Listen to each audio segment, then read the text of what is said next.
আয়েশা আর নিতু খুব ভালো বন্ধু। নিতু খুব ধনী পরিবারের মেয়ে, আয়েশা ছিল এক গরিব চাষির মেয়ে। আজ নিতুর দাদার জন্মদিন, তাই নিতু এসেছে আয়েশাকে ডাকতে।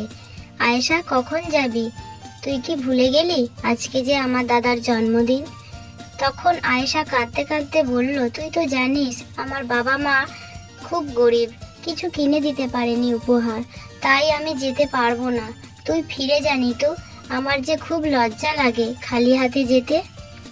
এদিকে আয়েশার বাবা মা নিতুকে বলে, নিতু মা, তুমি তো জানো তোমার কাকুর কাজকর্ম সেরকম নেই, তাই কিছু উপহার কিনতে পারিনি। রাহুলকে আমরা অনেক আশীর্বাদ জানাই, রাহুল যেন অনেক ভালো থাকে, অনেক বড় মাপের মানুষ হয়। নিতু তখন বলল, কাকু কাকিমা, আপনারা হয়তো জানেন না আমাদের বাড়ির লোক অত্যন্ত ভালো। আমার বাড়ির লোক আমাকে পাঠালো আয়েশাকে নিয়ে যাওয়ার জন্য।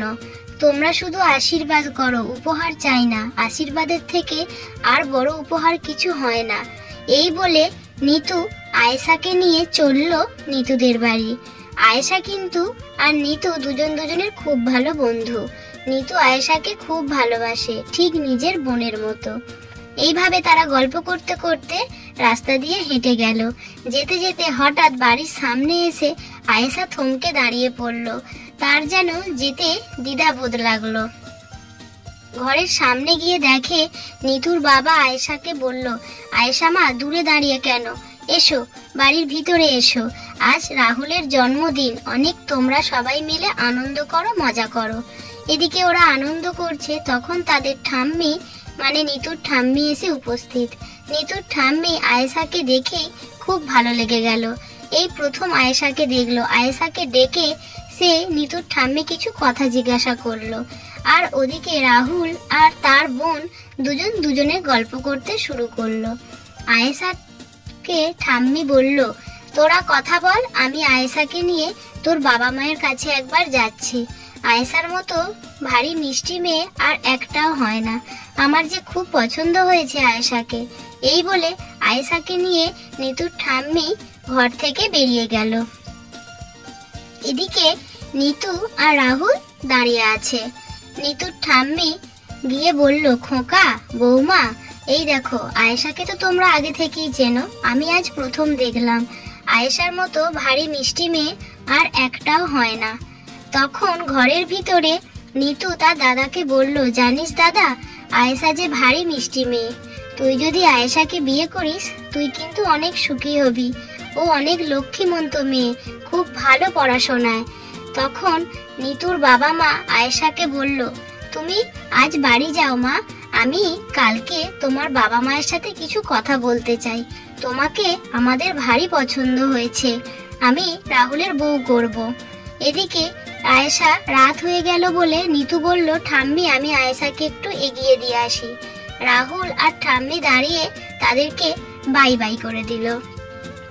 পরদিন সকালবেলা আয়েশার বাবা মা কাজ করতে করতে কিছু কথা বলছিল। সেই সময় নিতুর ঠাম্মি আর নিতুর বাবা তাদের ওই বাড়িতে এসে উপস্থিত হলো। তাদেরকে দেখে আয়েশার বাবা মা তো খুব অবাক হয়ে গেল এবং খুব খুশিও হলো। আয়েশার বাবাকে নিতুর বাবা আর নিতুর ঠাম্মি আয়েশার মাকে রাহুল আর আয়েশার বিয়ে নিয়ে কথা বলতে লাগলো। সেই কথা শুনে গরিব চাষি তো ভীষণ খুশি। তাদের তো অনেক কপালের জোর যে তাদের মেয়ে অত বড়লোক বাড়িতে বউ হবে। এই বলে তারা চলে গেল। এদিকে আয়েশাকে ডেকে আয়েশার বাবা মা বলল, রাহুলকে তো তোমার পছন্দ? তখন আয়েশা কেঁদে কেঁদে বলল, বাবা মা, তোমরা যা ঠিক করবে তাই হবে, কিন্তু আমরা তো খুব গরিব বাবা। অন্যদিকে রাহুলের ঠাম্মিকে রাহুল বলছে, হ্যাঁ হ্যাঁ, আমারও খুব পছন্দ, কিন্তু তোমরা যেটা ঠিক করবে সেটাই। রাহুলের বাবা মা ঠাম্মি সবাইয়ের ভারী পছন্দ আয়েশাকে। এইভাবে তাদের বিয়ের কথা ঠিক হয়ে গেল। একদিন তারা দুজনের সঙ্গে কথা বলার জন্য একটা পার্কে এলো। সেখানে আয়েশা রাহুলকে কিছু বলছে।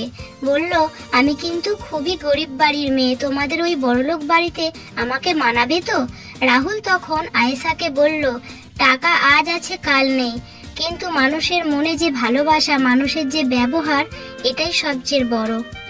টাকা তো শুধুমাত্র একটা বিলাসিতা মাত্র।